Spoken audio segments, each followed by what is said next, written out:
കേരളത്തിന്റെ ചരിത്രത്തിൽ അപൂർവമാണ് ഇത്തരത്തിൽ കൂട്ടവധശിക്ഷ. ഒറ്റയടിക്ക് 15 പേരെയാണ് തൂക്കിക്കൊല്ലാൻ പോകുന്നത്. മതതീവ്രവാദത്തിന്റെ തലയ്ക്ക് തന്നെ കൊടുത്ത പ്രഹരമാണിത്. നൈസാം, അജ്മൽ, അനൂപ്, മുഹമ്മദ് അസ്ലം, സലാം പൊന്നാട്, അബ്ദുൽ കലാം, സഫറുദ്ദീൻ, മുൻഷാദ്, ജസിബ് രാജ, നവാസ്, ഷമീർ, നസീർ, സക്കീർ ഹുസൈൻ, ഷാജി പൂവത്തിങ്കൽ, ഷംനാസ് അഷ്റഫ് ഇവരാണ് കേസിലെ പ്രതികൾ. ജിഹാദി ഭീകരന്മാർ കേരളത്തിൽ ഉറങ്ങിക്കിടക്കുകയാണ് എന്ന് എല്ലാവർക്കും അറിയാം. ഇന്ത്യയിൽ നരേന്ദ്രമോദി എന്ന ഭരണാധികാരിയും NIA-യും ഇല്ലായിരുന്നുവെങ്കിൽ കേരള പോലീസിന്റെ നാണം കെട്ട അന്വേഷണവും കീഴടങ്ങലും ഈ കേസിലും ഉണ്ടാകുമായിരുന്നു. ശക്തരായ ഭരണാധികാരികളുള്ള കാലത്തോളം ഇനി രാജ്യത്ത് ഭീകരവാദികളെ അഴിഞ്ഞാടാൻ അനുവദിക്കില്ല. അവരെ കൊഞ്ചു തുള്ളിയാൽ മുട്ടോളം, പിന്നെ തുള്ളിയാൽ ചട്ടിയിൽ എന്ന നിലയ്ക്ക് തന്നെ കൈകാര്യം ചെയ്തു കഴിഞ്ഞു. ഭീകരവാദികളെ നിലം പരിശാക്കി കളഞ്ഞിരിക്കുന്നു. BJP നേതാവും അഭിഭാഷകനുമായിരുന്ന രഞ്ജിത്ത് ശ്രീനിവാസനെ കൊലപ്പെടുത്തിയ കേസിൽ 15 പ്രതികൾക്കും വധശിക്ഷ വിധിച്ചപ്പോൾ ചില കാര്യങ്ങൾ മറക്കരുത്. രഞ്ജിത്ത് ശ്രീനിവാസന്റെ ഓരോ തുള്ളിച്ചോരയും വെറുതെ ആയില്ല.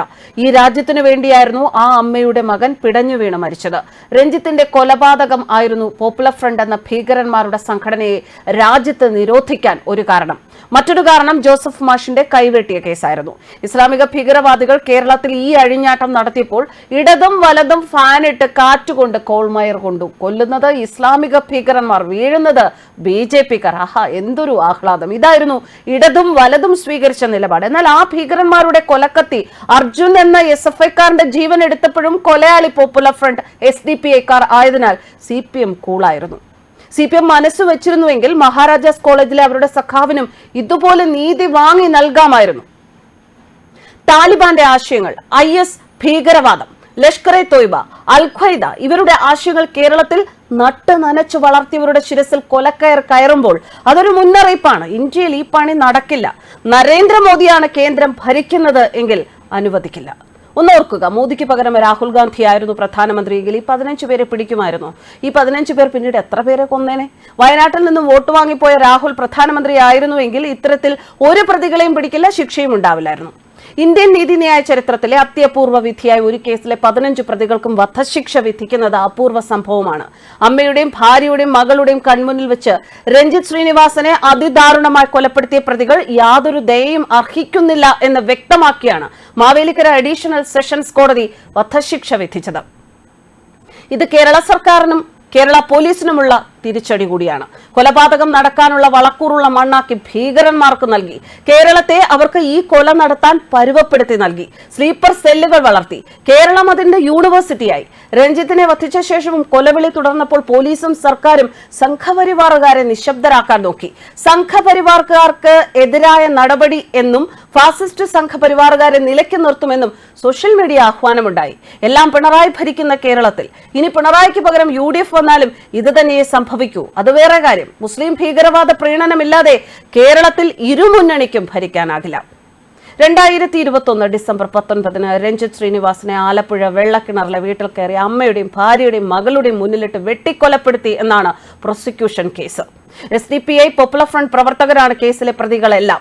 പ്രോസിക്യൂഷന് വേണ്ടി special public prosecutor Pratap G Padikkal, അഭിഭാഷകരായ ശ്രീദേവി പ്രതാപ്, ശില്പ ശിവൻ, ഹരീഷ് കാട്ടൂർ എന്നിവരാണ് ഹാജരായത്.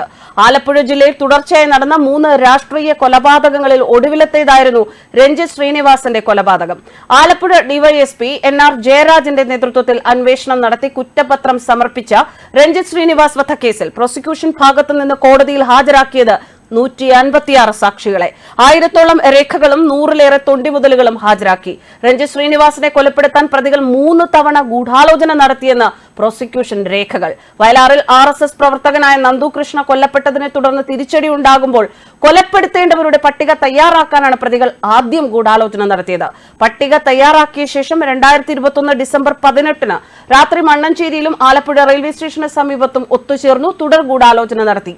രഞ്ജിത്തിനെ കൊലപ്പെടുത്താൻ തീരുമാനിച്ചു. വീട്ടിൽ രഞ്ജിത്ത് ഉണ്ടോ എന്ന് ഉറപ്പാക്കാൻ 3-ാം പ്രതിയുടെ നേതൃത്വത്തിൽ വീടിന് മുന്നിലെത്തി അന്വേഷണം നടത്തി.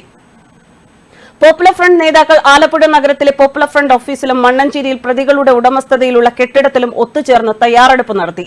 6 വാഹനങ്ങളിലായി മഴു, ചുറ്റിക, വാൾ, കമ്പിവടി തുടങ്ങിയ മാരക ആയുധങ്ങളുമായി 12 പ്രതികൾ രാത്രി രഞ്ജിത്തിന്റെ വീടിന് സമീപം എത്തി. സാഹചര്യം അനുകൂലമല്ലാത്തതിനാൽ മടങ്ങിപ്പോയി. പുലർച്ചെ വീണ്ടും എത്തി രഞ്ജിത്തിനെ കൊലപ്പെടുത്തി. രഞ്ജിത്ത് ശ്രീനിവാസിനെ വീട്ടിൽ കയറി വെട്ടിക്കൊലപ്പെടുത്തിയ കേസിലെ 15 പ്രതികളിൽ 8 പേർക്കും കുറ്റകൃത്യത്തിൽ നേരിട്ട് പങ്കുണ്ടെന്ന് കോടതി വിലയിരുത്തി. വീട്ടിൽ കയറി ആക്രമിച്ചവരാണ് ആദ്യ 8 പ്രതികൾ. ഇവർക്കെതിരെ കൊലപാതക കുറ്റം തെളിഞ്ഞു. 9 മുതൽ 12 വരെ പ്രതികൾ വീടിന് പുറത്ത് മാരക ആയുധങ്ങളുമായി കാവൽ നിന്നതിനാൽ അവരും കൊലപാതക കുറ്റത്തിന് ശിക്ഷാർഹരാണ്. 13 മുതൽ 15 വരെ പ്രതികൾ ഗൂഢാലോചനയിൽ പങ്കാളികളായി എന്ന് തെളിഞ്ഞതിനാലാണ് കൊലക്കുറ്റം ചുമത്തുന്നത് എന്നും കോടതി ചൂണ്ടിക്കാട്ടി. 1 മുതൽ 8 വരെ പ്രതികൾക്കെതിരെ വീട്ടിൽ അതിക്രമിച്ചു കടന്നതിനും 1, 2, 7 പ്രതികൾക്കെതിരെ സാക്ഷികളെ ഉപദ്രവിച്ചതിനും കുറ്റം ചുമത്തി. പ്രതികളുടെ തിരിച്ചറിയൽ പരേഡ് നടത്തിയ ജുഡീഷ്യൽ ഓഫീസർമാർ, ഡോക്ടർമാർ, പോലീസ് ഉദ്യോഗസ്ഥർ, വിവിധ രാഷ്ട്രീയ നേതാക്കൾ ഇങ്ങനെ വിവിധ മേഖലയിലുള്ള സാക്ഷികളെയാണ് കോടതിയിൽ പ്രോസിക്യൂഷൻ വിസ്തരിച്ചത്.